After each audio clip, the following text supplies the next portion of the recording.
Hello दोस्तों, आप सभी का स्वागत है आरएस एजुकेशन पे।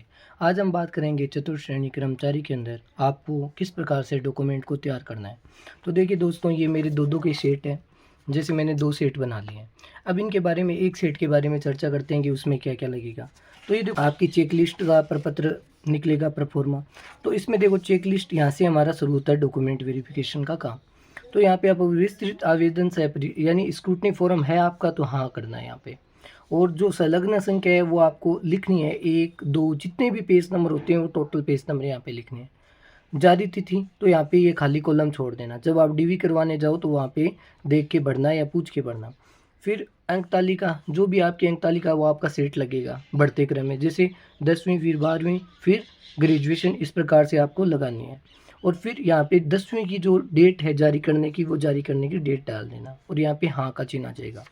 फिर श्रेणी ईडब्ल्यूएस है तो हाँ आ जाएगा। जारी कब हुआ था उसकी डेट लिख देना। और ये पृष्ठ संख्या ये वहाँ पे पढ़ लेना, इतना टाइम नहीं लगेगा। इस प्रकार से मूल चरित्र प्रमाण पत्र है, कब आपने साइन करवाए थे तो उन साइन की डेट आ जाएगी और यहाँ पे हाँ आ जाएगा।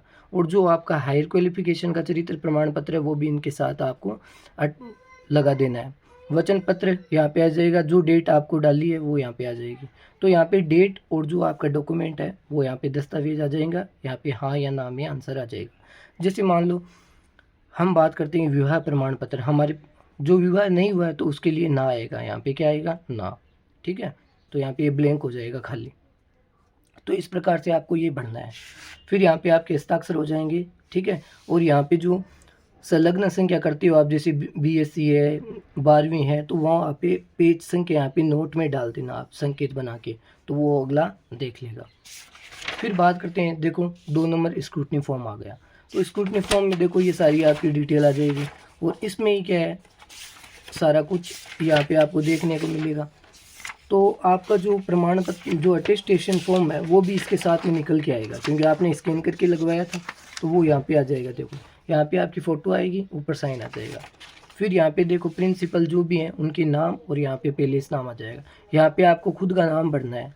जैसे ठीक है, Devi Nandan Sharma, daughter of Ganeshmal Sharma, sorry son of, जैसे सन आ जाएगा, सन ऑफ जो भी है वहाँ पे नाम आ जाएगा। यहाँ पे 10 ईयर लिख देना। इस प्रकार से आपको करना है।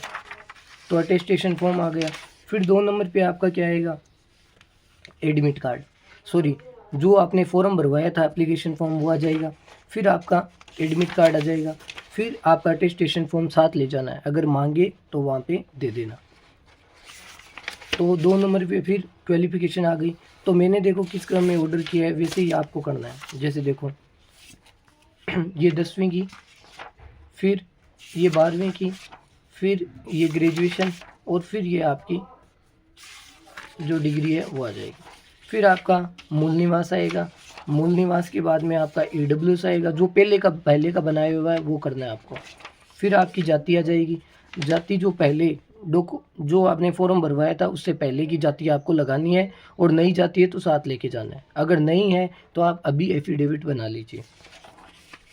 फिर चरित्र प्रमाण पत्र दोनों गजेटेड ऑफिसर के। फिर आपका करेक्टर सर्टिफिकेट आ जाएगा। हायर क्वालिफिकेशन जैसे बीएससी का है मेरा। फिर आपका क्या है, वचन पत्र आ जाएगा। वचन पत्र के बाद में आपका संविधान संबंधी प्रतिज्ञा पत्र, और ये आपका जो 50 रुपये का जो स्टाम्प आपने बनाया था, कौन सा, सामान्य घोषणा पत्र, अविवाहित वाला, जो दहेज नहीं लेने वाला, तो वो आ जाएगा। फिर आपका सामान्य कागज़ पर कौन सा है, संतान संबंधी आ जाएगा, तो इसमें 0 भरा जाएगा और यहाँ पे साइन वगैरह आएंगे। फिर ये आपका सामान्य घोषणा पत्र, तो ये आपको भरना है। भरना क्या है, बनवाना है। अगर नहीं है तो अभी बनवा सकते हैं। और ये सामान्य विकल्प पत्र हो गया गैर अनुसूचित क्षेत्र का। और ये आपका जो परफॉर्मा हो गया हैंड राइटिंग रिटर्न का, तो ये आपको ले जाना है साथ में। और इसकी दूसरे सेट में इनकी कॉपी लगानी है सारों की। और ये आपका ई आधार हो गया, ऐसा ई आधार होना चाहिए, और इसकी आपको कॉपी लगवानी है। तो इस प्रकार से ये जो हमारा एक सेट तैयार होता है, इस प्रकार से हमारा ये एक सेट तैयार है, जिसमें सारे डॉक्यूमेंट क्या है, जो आपने चरित्र प्रमाण पत्र है, दहेज वाला है, तो इसमें क्या लगेंगे, इसमें लगेंगे ओरिजिनल, और सारों की कॉपी लगेगी। जैसे ईडब्ल्यूएस है, जैसे मूल निवास है, उनकी कॉपी लगेगी। और फिर आपका जो दूसरा सेट होगा उसमें जो चरित्र प्रमाण पत्र हैं उनकी कॉपी लग जाएगी। जैसे आपके चरित्र प्रमाण पत्र होगा तो उसकी कॉपी वगैरह आपको लगानी है। और जो मेन चरित्र प्रमाण पत्र है, जो मेन डॉक्यूमेंट है, वो पहले सेट में लगेंगे। जैसे देखो दूसरा सेट मैंने तैयार करा रखा है, वचन पत्र है, करेक्टर सर्टिफिकेट, इस प्रकार से चरित्र प्रमाण पत्र की कॉपियाँ। तो ये दूसरा सेट आपको इस प्रकार से तैयार करना है। तो आई होप आपको अच्छी प्रकार से समझ में आया कैसे तैयार करने हैं दो की सेट आपको, और इस प्रकार से आपको ले जाना है। और सोच समझ के हर चीज़ भरनी है। अगर गलती हो जाए तो फ़ोटोकॉपी निकलवा लेना 2 या 3, तो वहाँ पे काम आ जाएगी अगर गलत भी हो जाता है। क्योंकि अभी जो रिव्यू देखा है उसमें बहुत ज़्यादा लूट-मार चल रही है, जैसे हर चीज़ के 100 के 300 ले रहे हैं, 300 के 400 ले रहे हैं। तो आपको ये नहीं करना है, यहाँ से ही आपको तैयारी के साथ जाना है। धन्यवाद, बधाई सबको आपको।